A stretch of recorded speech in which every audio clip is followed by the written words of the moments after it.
My question is, how do you figure out what color foundation do you get? She says, I don't even know my skin tone. Well, girlfriend, let's talk about it. First, I'm going to ask you to do two things. One, stop guessing. And two, stop asking other people what color their foundation are. I get asked all the time, what shade are you wearing? Well, I don't know why that's irrelevant, Linda, because we have different skin. So let me help you figure out how to get the perfect shade every time. We're going to start by talking about the most important factor, and that is your undertone. Okay, we have shade, which is the level of lightness your face has. Are you very fair? Do you have a little melanin in your skin, or are you really dark? Okay, that is your shade. But our undertone is the temperature of our skin. That is what is underneath the top layer. That is cool, warm, or neutral. But how do we know what you are? So first we're going to talk about warm tone skin. These people tan very easily. They get golden brown and they never burn.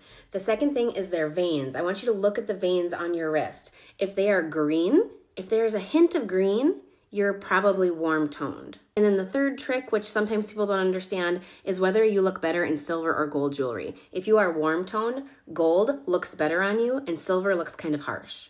Now, if you are cool toned, you are someone who burns pretty easily in the sun. Your veins are blue, almost purple, and silver looks better on you than the gold does. And if you are neutral, you are someone who can rock silver or gold jewelry. When you go out into the sun, you may burn a little, but you tan super quickly. And your veins are blue, almost a hint of green at times. Next, we're going to talk about the shade, and we're going to test the foundation on our jaw into our neck, okay? We're not doing our cheek. Our cheeks are where they're going to find the most like rosy or discoloration sunspots, so we want to test our jaw and our neckline. And when you're doing this, please use natural light. If you are in your bathroom that doesn't have windows, you're just relying on the overhead lights, girlfriend, you're going to get in your car with your brand new foundation and it ain't going to look pretty. Now, the right foundation is going to just melt into your skin, okay?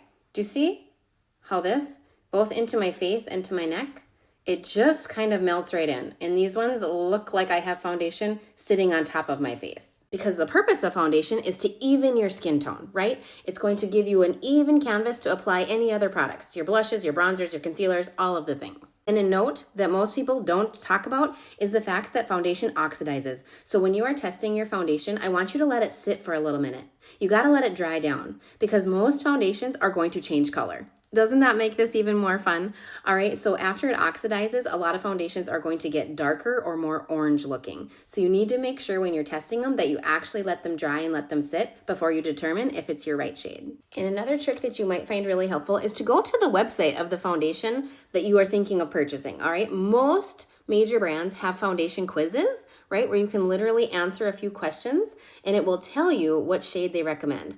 I personally use House Labs and their foundation quiz is amazing. It's not complicated. They break it down. They explain what they are asking and why. And every time I've done it, I have gotten the right shade. And also, always make sure that you're blending your foundation from your face into your neck, right? We don't want to have any harsh lines.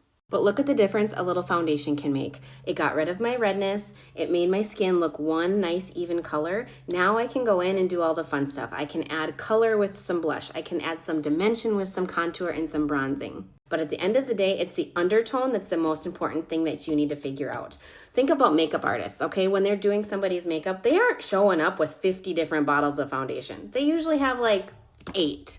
And they are able to find a great match for everyone that they do because they are able to figure out their undertone and then blend the makeup accordingly to give them the perfect match. Don't let this be too complicated and don't let this paralyze you from not choosing a foundation. As long as you know your undertone, you can pretty easily figure out your shade from there. Because at the end of the day, we are trying to enhance our natural beauty. We're not trying to cover it up.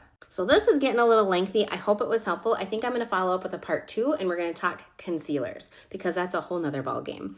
All right, girlfriend, if you have questions, let me know. But otherwise, I hope this was helpful and I hope you can figure out your undertone.